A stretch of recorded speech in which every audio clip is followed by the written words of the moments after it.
Hello, I'm Jason, and this is number 10 in a 10 podcast series on my journey from 2012 to 2020. And I hope you enjoyed the first 9 videos. I had a good time just recording all of my experiences. Like, I moved from San Diego to Long Beach in 2012.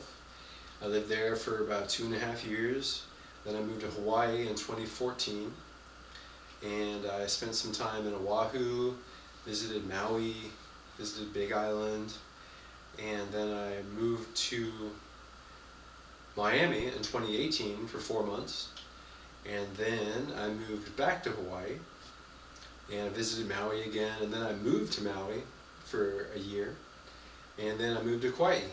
So I also visited Molokai in there. And so this video series has been about my journey and about how when I left San Diego, I had never lived on the street, but I decided to give it a shot, and it just radically changed my life. I turned into a much more serious environmentalist. I started eating nothing but organic food, and then eventually organic vegetarian food.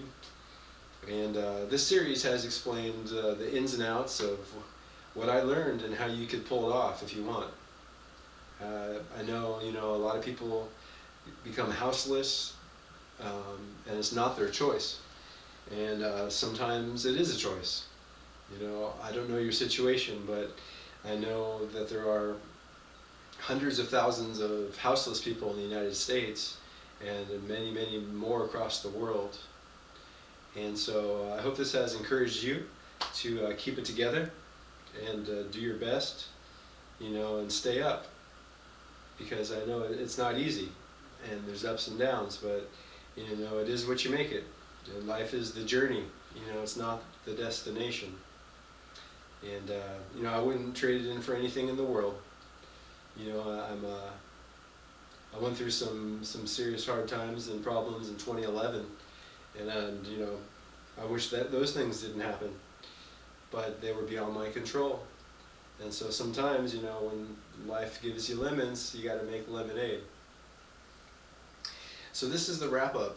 I'm going to just explain a few things that maybe I didn't elaborate on in the first 9 videos.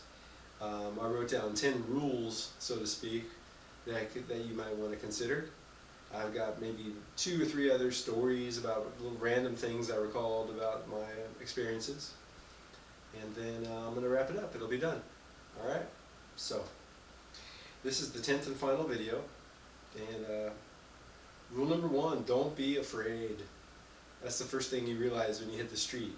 All your senses come alive again, If you've been in a house all your life, your senses are dulled. And when you go outside, it's like a wild animal, You breathe, you hear, you think, you feel. It's all brand new again. And only you can figure out how you want to do it and what it means to you. And you can't fake it, that's for sure. It's kind of like fasting, Shit gets real when you're living on the street, because that's pretty final, pretty realistic. That's why I think a lot of bands and comedians and musicians, are amazing with their first album, with their first material. And then they make some bank, and totally change their lives, and then they move to a mansion or whatever, they give up their old friends, they leave their old neighborhood, and then they kind of suck, Have you ever heard the Guns N' Roses album, The Spaghetti Incident? I haven't. But Appetite for Destruction is one of the greatest albums ever, and Use Your Illusion 1 and 2 are also fantastic. So make your peace. Rule number 2. You could die, so be okay with that. Be fearless out there. There's only one way to do it, and that's like you mean it, with your heart. You don't want to be pussyfooting around. There's no time to be afraid. Just be yourself, be real, find yourself. Rule number 3, leave the place like you found it. I like to say there's a fine line between a spy and an environmentalist. And then I usually add, I guess you're not a spy. Because think about it. If you treat the place right, if you don't leave a trace, then it's a lot like being a spy, being a real environmentalist. I imagine that you only know pretend environmentalists. You know what it means if you got a nose ring? It means you know a pretend environmentalist. You can't compartmentalize health. You can't be an environmentalist on the weekends. That's bullshit. These people that want to burn gasoline, burn coal, eat food that's not organic, and use all kinds of harmful synthetic chemicals in their laundry, on their dishes, on their body. Those people are not environmentalists. I don't care what they say.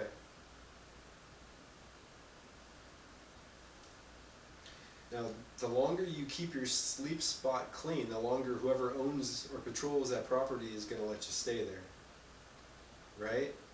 The minute you start shitting on the place, leaving trash around, they're going to kick you out, and rightfully so. So, and also you'll attract bugs if you don't keep it clean. I would find a unique spot to crash in outside and keep it clean as possible so no one even knows that you're there. And just sleep in the nighttime, wake up before the sun rises, and get the hell out of there and go start your day. Rule number 4, get a storage unit. Stick your things in it. There's a big stigma for people that push a shopping cart around. In Long Beach, I wouldn't even talk to a houseless person pushing a shopping cart around because the police would ticket them and even incarcerate them. And I didn't want the police looking into me or searching my backpack or bugging me. So and I saw it happen. In Hawaii here, the police are a lot nicer and they let people do that. But you don't want to carry all your belongings everywhere you go. Storage units are cheap. You can rent one for about $40 a month. Stick your stuff in there and go out and live your life. Find out what your new purpose is, your new calling is. Find yourself. I asked the mayor of Honolulu if he could help the homeless people get storage units there, because I know how valuable it is. And a lot of homeless people have them.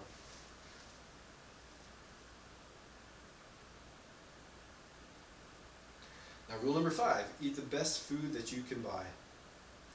That's when I realized, okay, I need to eat organic food, USDA certified organic food. That's the best food that I can buy. And if you're poor and you need money, you can get EBT, food stamps, and they'll help you out with a food supplement. But there's, if you're going to be breathing in carcinogens, automobile pollution, rubber bits and pieces that are scattered all over the place, you want to give yourself the best chance you can to live a long, healthy life. And the way to do that is to eat organic food. That's, high in protein, has whole wheat, high fiber, and low sugar. Rule number 6, get some exercise. Walk or ride a bike. Don't just stay in the same spot all day long. People don't respect people that do that, and you get lazy. I never did that. I never really understood people that did that. If you have a family and you're houseless, that's a little different story. You may want to look for a more permanent spot. But if you're a single person, you have no excuse just for sitting around the same place all day. There's pollution outside too. It would be wise to find some places indoors to hang out and to spread your presence around a little bit. Visit one place for a couple hours and take off. Go visit another place for a couple hours and another place. And go outside, go to a park or somewhere, So exercise is important to stay well and to not loiter and exasperate the people that you see all the time, that you need bathrooms from, and drinking water from, and whatever. Rule number 7, earn some money. You can find jobs online. Home Depots have day workers in front early in the morning, and people drive up and they hire them for the day. There's a lot of ways you can find income. Just find a source of income. Or start a job before you leave, like a web-based business. And then when you hit the street, hopefully you'll have some residual income that you can count on. Or ask your mom or your dad or a rich friend or family member if they can give you a small amount of money each week. I have not asked one person for a penny since I hit the street in 2012, and I'm not going to ask anybody for a penny. I don't want any handouts. I don't want any money. You know, if somebody offers to give me something, I will consider it. But, you know, you got to be wise too. I was offered 2 cars, and I didn't want them, and I turned them down. You know, I don't want to burn gasoline. I don't want to live in a car. But you got to consider, you know, if somebody, let's say like the government is offering you a $1,200 stimulus, I don't want it, I don't need it, but I'd kind of be a fool not to accept it.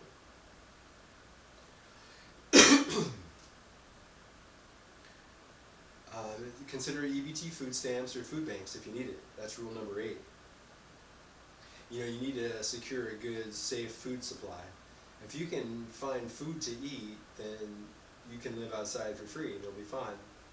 You know, these are the basics that you need.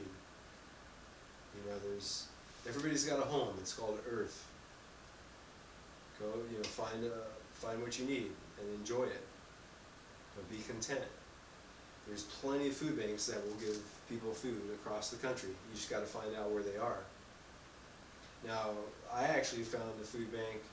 I never took advantage of food banks except for one time, and I figured, you know, other people need it worse than I do, and normally the food's not organic. But the one time that I did, check it out. I don't think they had organic food. But the one in Honolulu had some organic bread or something. It's pretty rare that they'll have something that I will eat anyways. But, you know, be wise to eat organic food, but if it's impossible because you just don't have the money or the access, then you just buy the best food that you can or locate it. Rule number 9, avoid churches. Avoid begging, avoid asking people for anything. You know, you want to be independent and self-sufficient. You know, you were a slave before you hit the street. And what do I mean by that? I mean that you had money that you had to earn to pay for a rental unit, and you flushed it down the toilet, right? You didn't have any equity. You didn't buy a house. You just wasted your time for a roof over your head, for creature comforts.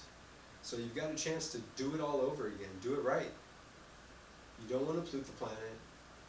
You don't want to just make some idiot rich and waste many, many, many hours of your life every week. And you'll figure these things out, slowly but surely. And there's always strings attached. You know, one time, a couple of my houseless friends in Long Beach wanted me to hang out with them, and they ended up going to this church for some food.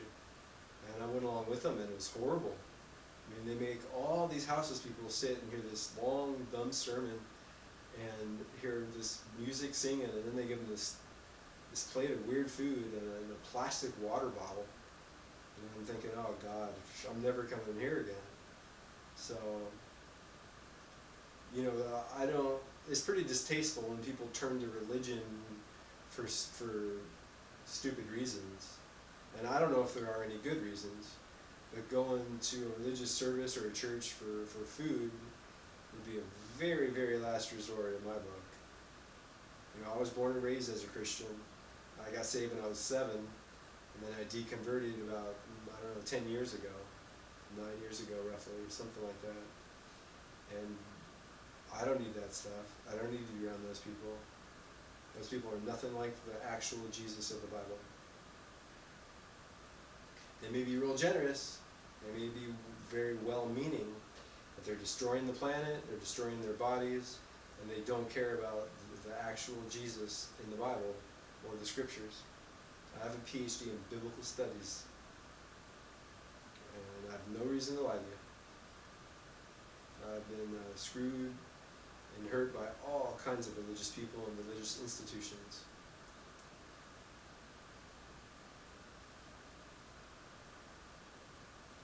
Now, rule number 10 is have fun. Be content. Be yourself. Do things that make you happy. Write and smile and laugh. If you don't know how to laugh or find humor in your situation, go to YouTube and watch some comedians. Seth Meyers, every weeknight, or at least 4 nights a week, he's got a monologue on there, and makes me laugh.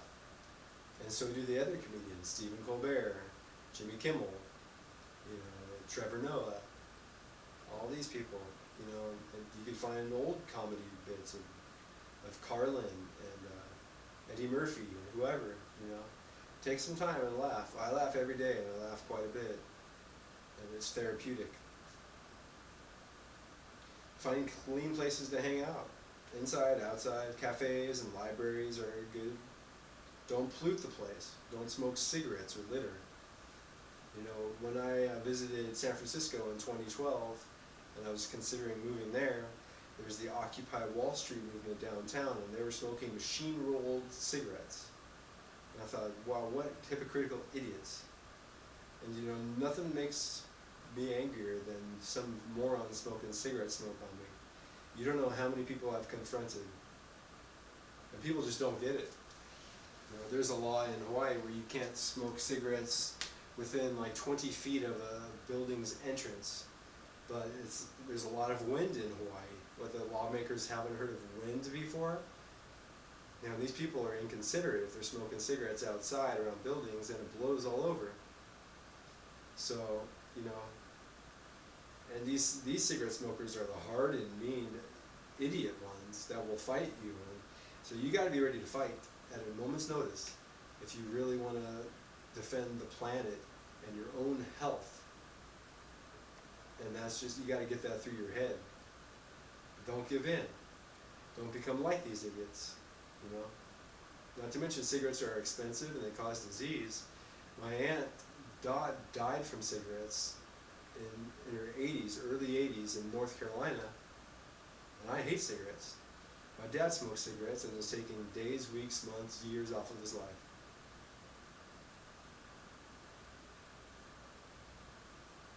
Recycle if you can. Some people make it like a part-time job, and I have respect for those people, and I tell them thank you. They even look through the garbage and they pull out cans and bottles and stuff, and they take it to the recycler and they recycle it. It's very smart, very cool. I use a refillable Brita water bottle that has a filter in it. I think it's around $10 or so at Walmart, and the filter replacements are pretty cheap. I can buy them online on Amazon too. And I just keep refilling it. Here's one right here. It's great, and in Starbucks they have triple filtered water, so if you want really good water, go there. And I smell the water before I get it if it's at a source that I'm not familiar with. Because if it smells like metal, I'm not going to drink it. And if it tastes like plastic, I'm not going to drink it. Don't poop outside. That's disgusting. Find a bathroom. Find a few bathrooms. Find lots of bathrooms. Spread your presence around. Know which bathrooms are open 24 hours. Know which ones aren't. Know which ones are dark and have bugs in them, and know which ones don't. I remember peeing in the dark some places and just dancing around because there's bugs trying to get me as I'm going to the bathroom. But there are places where you can go where there's light and it's safe and it's clean. And also I peed into a bucket before, like at night if you have a sleep spot and there's not a good place to pee, just get a bucket and bring it with you and just pee in there, and then go dump it in the bushes when you wake up. But you don't want to overburden one place, and you don't want to poop outside because it stinks, and when the rain pours, it spreads bacteria all over the place. And people hate that, and they will hate you, and they will kick you out. Don't steal. Even if somebody steals your stuff, don't steal. And people have stolen my things. Theft is horrible, especially stealing from houseless people. You have no soul if you steal from a houseless person. And I don't care if you are houseless. The same rules apply. You don't want to perpetuate the problem. Make a police report if you want, if you get your things stolen. I made police reports when my bag was stolen and when my bike was stolen in Hawaii, and they never found them. But I didn't have to pay the library for a library book that was in my bag when it was stolen. That's why I reported that. It was pretty much the only thing in my bag. It was like an empty sleep bag, and I was sleeping when it happened. And then the bike, I didn't care about that much anyway because it was my old bike when I had bought a locked it up outside the storage unit for a few days, and I was thinking about selling it, and it got stripped while it was out there. So, beware, people will steal stuff if you leave it out.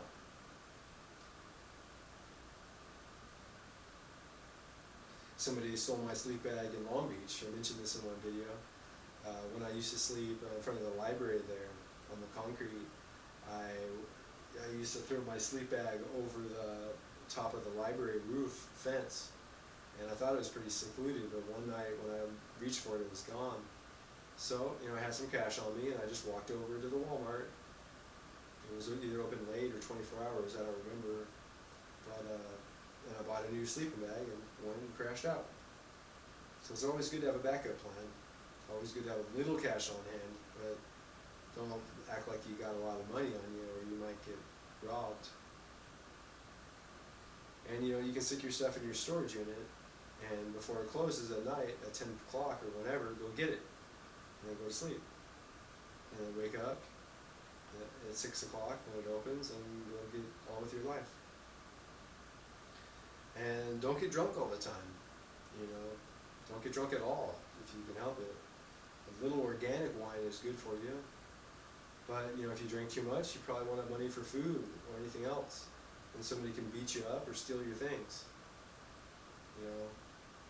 I know it's not easy, and I know some people want to drink the pain away, but it's hard to moderate. But just having a drink or two is okay, and it can be beneficial. But drinking a whole lot is dumb. Now here's 2 more stories that I recall. Now I've never sold drugs before on the street. I've even bought some bags of weed, but I've never sold it. And I even would tell the people I would get it from. And some people gave it away to me too, which was real nice. Like in the Big Island of Maui in particular, I remember people gave me some weed. But yeah, it's not real wise to sell weed or do drugs. I don't consider weed a drug. I consider it an herbal supplement. It's a plant. It's good for you. But one day I was riding my bike down Queen in Honolulu, and I saw a little bag on the ground, a tiny bag about this big, and there was some white powder in it. I didn't know what it was, and I've never done crystal meth. I've only tried coke and crack a couple of times, and it's because I knew the guy who was cooking it up, and we were friends. And I knew I was leaving too, the state, pretty soon, and I wouldn't get hooked. Crack is not a drug that you should try or get into unless you got a lot of willpower, and then you should never get into it. It's bad. There's something chemical in that makes you want it real bad, and it was bizarre. I tried it in Virginia, and just as soon as we're done, I'm like, let's get more. And then I stopped myself. I'm like, whoa. It was almost an out-of-body experience where I had to put on the brakes. And I can see where crackheads, get into it and can't stop and give it up. And I think that was the only time I tried it. And I would never buy crack off the street because they could cut it with anything. Rat poison, who knows what they can cut it up with. Some kind of pills, and you could kill yourself, you could die. And coke is real expensive, and it could damage your nose and things, and I'd be real careful with that one as well. I just tried it to see what it was like. I think it'd be a lot smarter to get the plant. I believe plants should be legal. And if plants were legal, then people wouldn't mess around with the potentially deadly, dangerous, processed forms of these drugs nearly as much. We're adults. Adults should have access to plants, to medicinal, therapeutic plants that have been used for centuries. The ancient Incas and people, I think they used to chew it. And they used to chew the leaves of the coca plant, and they would get a buzz from it. Why can't people do that? I'll tell you why. It's because pharmaceutical drug companies and lobbies and the government is dishonest and in bed with them. And they'd rather lock up all the plants and sell you drugs that have harmful side effects. I don't believe in that. That's wrong. Now, to make a long story longer, I found this little bag of white powder. I had no idea what it was, and I just stuck it in my bag and continued my journey. And then there's only been a couple times when I actually didn't have enough money to eat and had to go without food, without it being my choice. I've done a lot of fasting, and I like to do fasting. I'm fasting right now. This is the third day of a 28-day fast. So I feel great. It's about 10% over, and it's awesome. I'm excited about it. And I have the money to buy food, no problem, but I don't want food. I want to fast. So, but this time when I was in Honolulu, it's a different feeling when you can't buy food because you don't have the money. It's a bad feeling. You feel kind of helpless and weak and rejected and alone.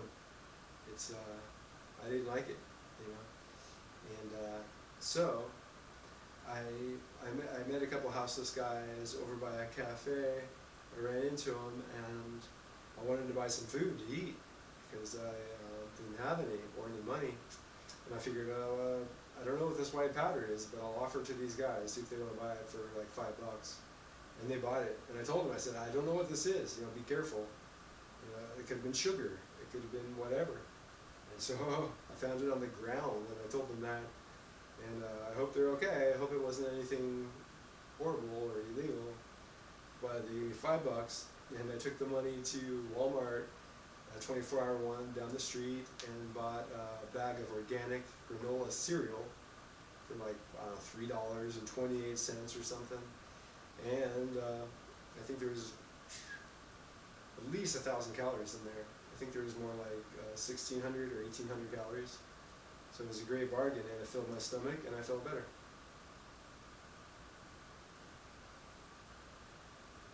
And I'll never know what that stuff was. When I lived in Long Beach, I visited a cemetery sometimes, and there was clean air there. I liked it. It was real peaceful and nice. It was cool. So find somewhere you can relax and think, somewhere with fresh air.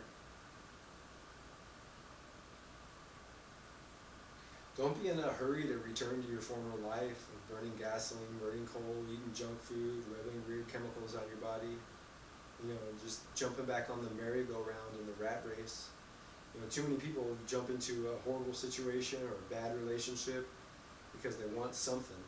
They want creature comforts, they want shelter, they want sex, they want whatever. Let's try to stay within yourself. Be centered, seek balance. Those things are more valuable than stuff. You'll find that out. You don't want just another prison. You want peace, you want liberty, you want freedom. You want success on your own terms, contentment. You should start to realize how you need less than you realize and what your basic needs actually are. I fasted quite a bit on the street. It's a great way to break away, improve your health, lose fat, and save money. So try fasting. Start off slow, maybe just one meal, or 2 meals, or one day. You don't got to do it for 40 days or anything, at least not at first. It's totally up to you. Tailor the fast around your lifestyle, your needs, your desires.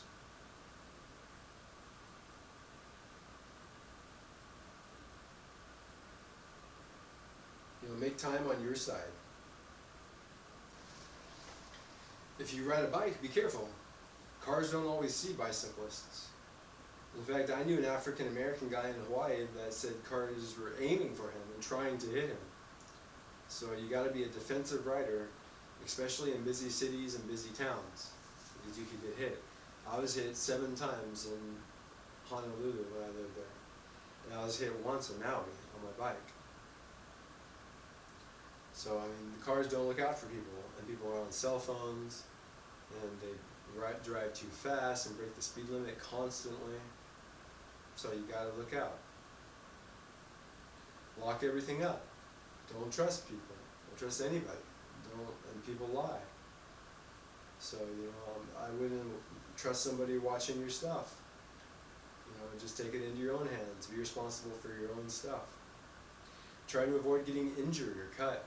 Cuts and wounds heal slower when you get them dirty every day outside. You don't want open wounds if you can help it. And I I don't even like Band-Aids anymore. I stopped using Band-Aids about 8 years ago because I think it's stupid to have glue right next to open wounds. You know, it's just not smart. It's better to have fresh air and sunshine and let it heal that way. But it's not good to have pollution in them, so I'm going to try to keep them clean, stay indoors. I used alcohol wipes quite a bit, and I still like alcohol wipes. They're excellent.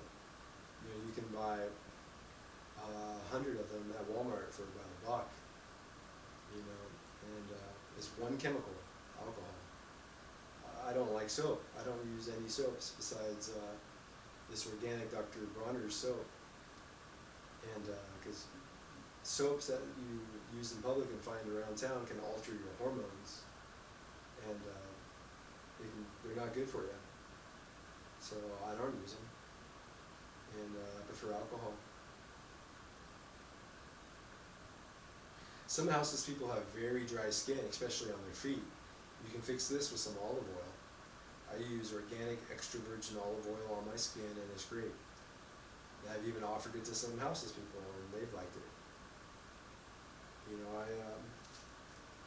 I even put it in a glass spray bottle like this, and I spray it and put it on my body, all over the place. Like when I get out of the shower, I don't use lotions. I don't want those chemicals on my body. Lotions are horrible for you.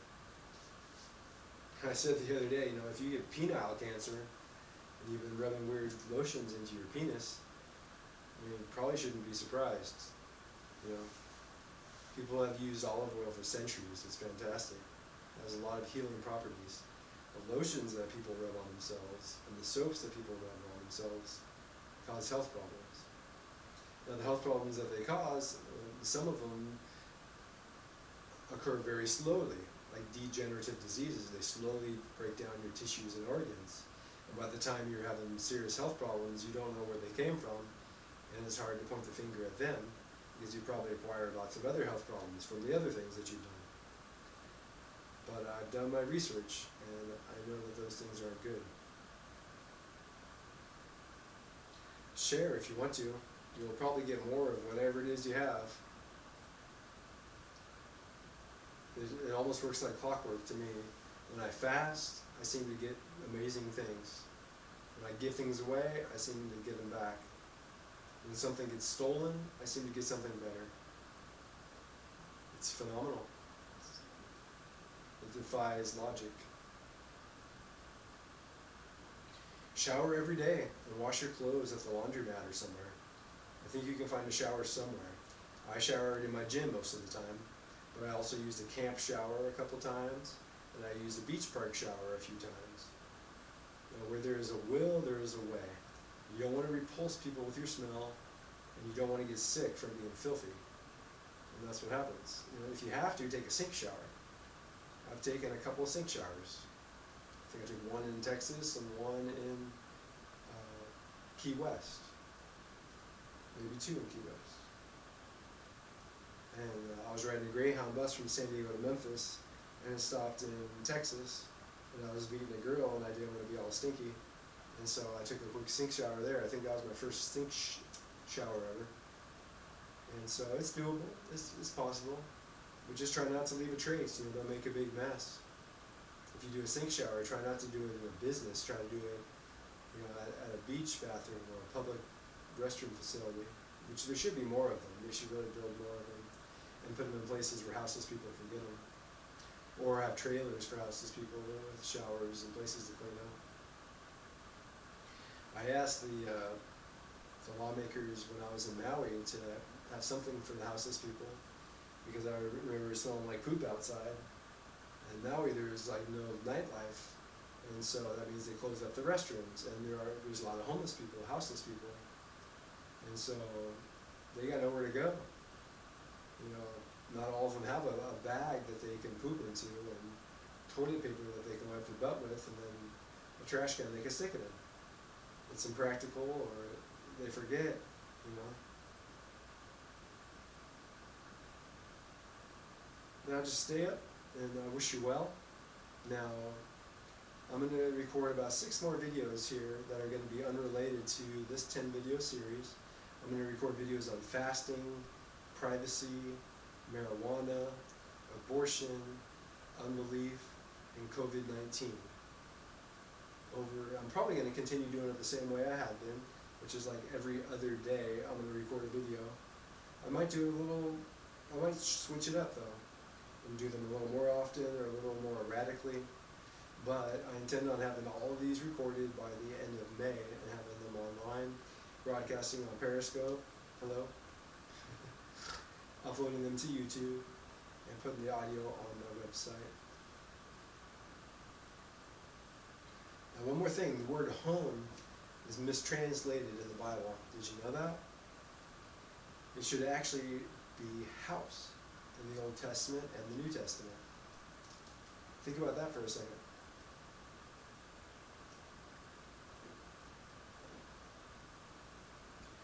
In Bible times, people enjoyed living outside and spent the majority of their time there. They apparently didn't have the concept of a house being a home, and it has been mistranslated in most English Bibles. If you don't believe me, look it up in the Greek and the Hebrew, and you'll see exactly what I'm talking about. And speaking of the Bible, Jesus was houseless. And he did all right. How many people in the Bible had no house to live in? I don't think people living indoors ever actually understand the Bible until they live outside. You could say FUBU, for us, by us. It is kind of ironic, that 250 million Christians in the U.S. claim to follow Jesus, and Jesus was a first century houseless man that ate organic food and didn't care about money. And if they would actually follow Jesus' example and live the way Jesus lived, the person they say they love and follow and emulate, they would solve climate change instead of polluting the planet like there's no tomorrow. The government and businesses would probably suddenly be ready and willing and able to sell everybody houses and vehicles and food that didn't pollute and cause disease and destruction if people would all get off of the merry-go-round and refuse a low standard. If the earth is your footstool too, enjoy it and stay safe. Keep it clean and good luck. It shoots.